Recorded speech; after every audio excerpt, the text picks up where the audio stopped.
Televisa presenta.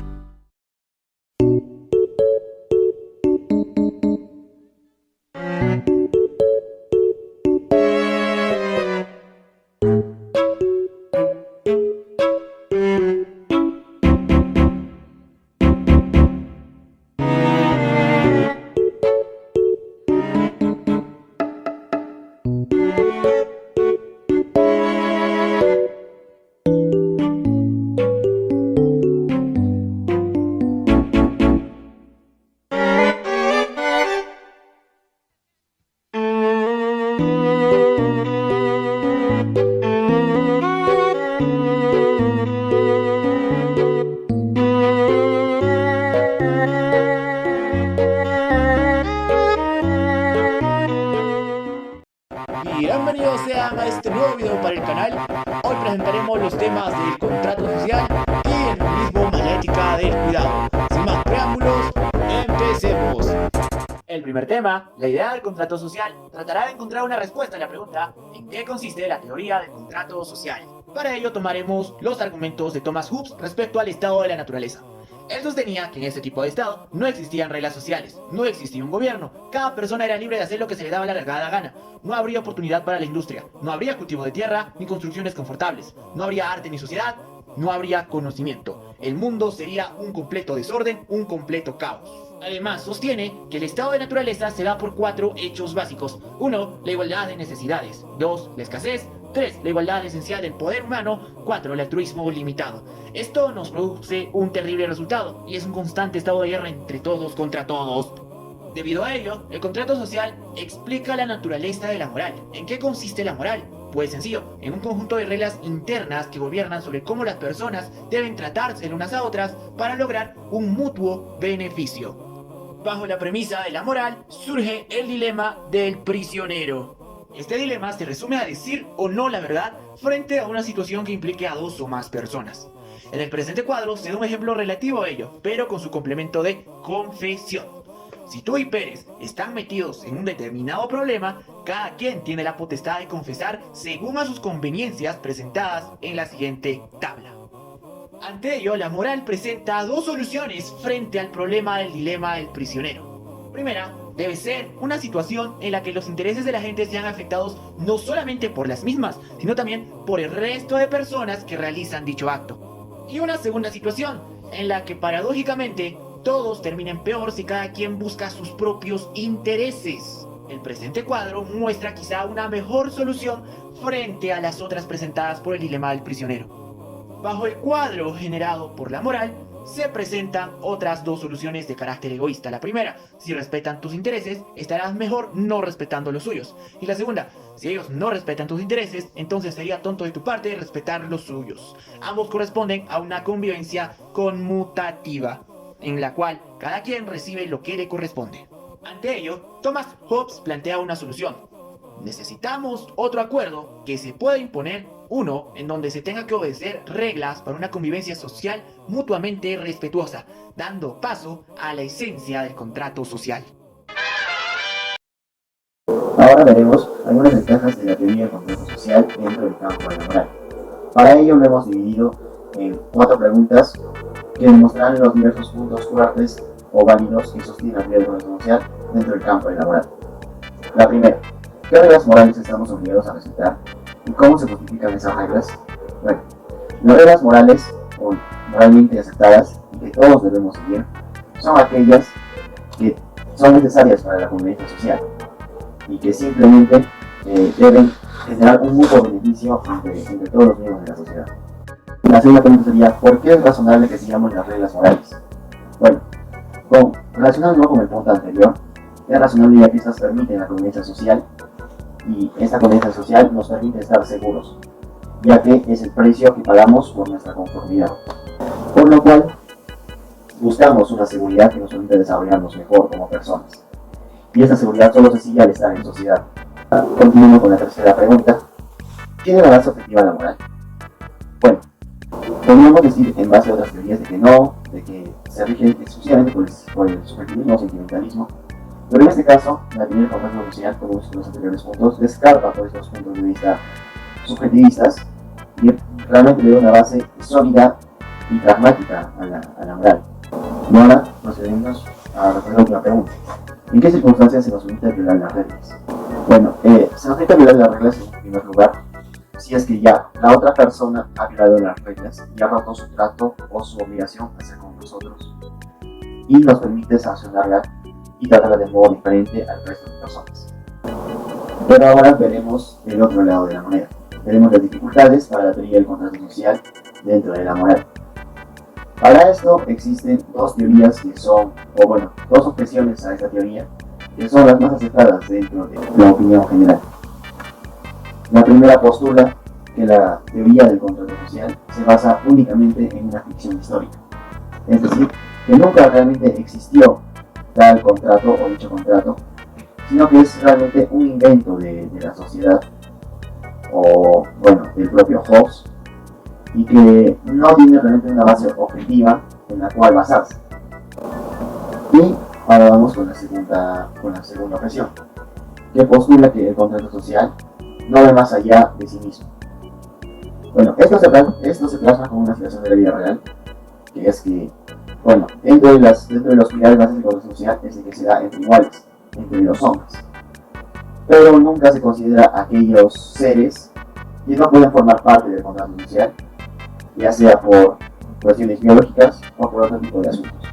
Este postulado se extiende aún más si consideramos a las personas con discapacidad mental, que realmente actualmente, si bien no los podemos tratar como iguales, pero siempre tienen una base dentro de nuestra moralidad. Pero por su condición, podríamos deducir lógicamente de que no participan en el contrato, ya que sus capacidades mentales no se los permiten, por lo cual quedaría en entredicho si tenemos un deber hacia con ellos, ya que el contrato social sostiene de que el deber o la norma social se da entre ambas personas por el principio de reciprocidad. Bien, como resultado del contrato social, tenemos una obligación de obedecer la ley. Pero ahora, para hablar sobre el problema de la desobediencia civil, haremos mención a la pregunta: ¿estamos alguna vez justificados a desafiar la ley? Y de ser así, ¿cuándo? Centrándonos en dos ejemplos clásicos de desobediencia civil, responderemos a la pregunta en cuanto a las acciones que han sido adoptadas por el movimiento de independencia indio dirigido por Mohandas Karamchand Gandhi y en el movimiento por los derechos civiles dirigido por Martin Luther King. Mahatma Gandhi fue un abogado, pensador, activista y político hindú, fundador del movimiento de la no violencia, quien, debido a los malos tratos, las injusticias del sistema de castas y el abuso a los derechos, junto con sus seguidores quisieron reemplazar el gobierno británico por un sistema distinto, razón que dio paso a la desobediencia civil, lo cual consistió en realizar manifestaciones, protestas, pero de manera pacífica. Gandhi con frecuencia fue encarcelado por sus acciones, pero consiguió su meta cuando logró la independencia de la India. Tenemos también al movimiento por los derechos civiles dirigido por Martin Luther King. Este líder fue un ministro y activista bautista estadounidense, así como uno de los defensores del cambio social no violento más conocidos del siglo XX. En cuanto a las características para que se diera este movimiento, tenemos que King, junto con sus seguidores, objetaron leyes y políticas sociales particulares que les parecieron injustas, tan injustas que se sintieron eximidos de toda obligación de obedecerlas. Otra característica fue que en 1963, cuando estaba en la cárcel, escribió su famosa Carta de Birmingham, donde detalló la amargura y la ira que surgen por el abuso a los derechos de sus hermanas y hermanos negros. Otra característica fundamental fue que la segregación racial aquí, que era una costumbre social, se convirtió en una cuestión de ley, donde se vio una clara división entre blancos y negros, lo cual atentaba a los derechos afroamericanos. La democracia no tenía significado para los negros. Un ejemplo claro es que se les impedía tramposamente el derecho a ser electores. King, tras todo esto, creyó que no tenía más opción de exponer su caso ante el público desafiando las leyes injustas. Ambos movimientos se caracterizan por sus posturas no violentas, manifestaciones pacíficas y la negativa a cumplir la ley. Según Lewis Wallman, quien estaba en contra de la desobediencia civil promovida por King, argumentó, primero, que los que crean en los derechos de la Constitución y las leyes hechas deben acatar esa Constitución y esas leyes si quieren que esa Constitución sobreviva. Segundo, no pueden decir que acatarán aquellas leyes que les parecen justas y negarse a acatar las que consideren injustas. Tercero, la desobediencia civil es ilegal, también es inmoral, destructiva de un gobierno democrático y un peligro para los mismos derechos promovidos por King. Como cuarto punto, dijo que si el sistema jurídico es decente, entonces desafiar la ley es algo malo, porque tal desafío debilita el respeto a los valores que la ley protege. Pero según Martin Luther King, la desobediencia civil se justificaba como el último recurso. El fin justifica los medios, incluso si los medios son lamentables. Esto quiere decir que en cuanto existe una ley la cual llegue a atentar contra los derechos de un grupo o un sector de la población, el último recurso a utilizarse debería ser el de la desobediencia civil. Pero según la respuesta dada por la teoría del contrato social, quien responde a la pregunta: ¿por qué tenemos para empezar una obligación de obedecer la ley? Porque cada uno de nosotros obtenemos ciertos beneficios a cambio de aceptar ciertas cargas. Para obtener esos beneficios, acordamos cumplir con nuestra parte. Eso significa que debemos obedecer la ley, pagar nuestros impuestos, entre otros. Pero, ¿qué pasa si las cosas salen de tal modo que no se le conceda a un grupo de la sociedad los derechos de que otros disfrutan? ¿Qué pasa si algunos ciudadanos son asfixiados por una jaula de pobreza negárseles toda oportunidad de derechos? ¿Y qué pasa si en vez de protegerlos, policías llenos de odio los maldicen, los golpean, los tratan brutalmente e incluso los matan con impunidad? Pues hemos de concluir que aquí no se está honrando los términos del contrato social. Estamos exigiendo que se acepten las cargas impuestas a pesar de que les son negados sus beneficios. Esta línea de razonamiento nos sugiere que, más que ser un último recurso, la desobediencia civil es el medio de protesta más natural y razonable. ¿Piensan de manera diferente las mujeres y los hombres respecto a la ética? Aristóteles señala que las mujeres no son tan racionales como los hombres, y por eso las mujeres están naturalmente gobernadas por los hombres. Al respecto, Kant combinó con lo que dijo Aristóteles y añadió que las mujeres carecen de personalidad civil y no deben tener voz en la vida pública. En cambio, en lo contrario, Rawls señala que los hombres y las mujeres simplemente poseen virtudes distintas, pero por supuesto, resulta que las virtudes de los hombres los hacen apropiados para el liderazgo y las virtudes de las mujeres para el hogar. La teoría de las etapas de desarrollo moral de Lawrence Cummings, que nos plantea un dilema muy interesante, que es el dilema de Hayes, que nos señala si Hayes tendría que robar o no una medicina muy cara planteada por el farmacéutico que sería muy útil para la enfermedad de su pareja. Y nos hacemos la siguiente pregunta: ¿debería Hayes robar la medicina? Este dilema fue presentado a un niño y una niña de 11 años y respondieron lo siguiente: Jay consideró obvio que Hayes debía robar la medicina puesto que la vida vale más que el dinero. En cambio, Annie, ante la respuesta de Jay, respondió que no era lo correcto robar la medicina, ya que puede haber otra manera, además de robar, como pedir prestado el dinero o pedir un préstamo o algo así. Al respecto, Lawrence Cummings plantea 6 etapas, las cuales son: el primero, el castigo y la obediencia; el segundo es propósitos e intercambios instrumentales e individuales; el tercero es las expectativas, relaciones y conformidad de interpersonales mutuas; 4, sistema social; 5, los derechos primarios del contrato social y de la utilidad; 6, principios éticos universales. Según las etapas de Converse, parece que la respuesta de Annie es típica de la etapa 3, en la que las relaciones personales son primordiales. Hayes y el farmacéutico deberían encontrar una solución entre ellos. En cambio, James apela a los principios interpersonales: si una vida humana vale más que dinero. James parece que está operando en los niveles 4 y 5. Carol Gilligan, al respecto, en su obra nos plantea la teoría psicológica del desarrollo femenino, que contrapone al argumento planteado por Converse acerca de Jay y Annie. Ella dice que los dos niños piensan en distintos modos, pero el modo de pensar de Annie es inferior. Cuando se le presenta el dilema de Hayes, Annie responde de manera típicamente femenina a los aspectos personales de la situación, mientras que Hayes, como hombre típico, ve solo un conflicto entre la vida y la propiedad que puede resolverse con una decisión lógica. Al respecto, hay pensamientos feministas como de Virginia Hell. Al respecto, Virginia Hell nos hace una pregunta: ¿es verdad que mujeres y hombres piensan de distintas maneras? La respuesta sería esto: supóngase que concedemos que hay una diferencia de estilos entre quienes se inclinan a pensar más en términos de principios y quienes prefieren adoptar una perspectiva del afecto y del cuidado. ¿Es el primer estilo exclusivamente masculino y el segundo exclusivamente femenino? Claro que no, porque hay muchas diferencias. ¿Por qué tendrían las mujeres que estar más afectivas? ¿Qué podría explicar esta diferencia entre los sexos? Existen dos posibilidades. Una es que las mujeres piensan de otra manera debido al rol social que se les ha asignado.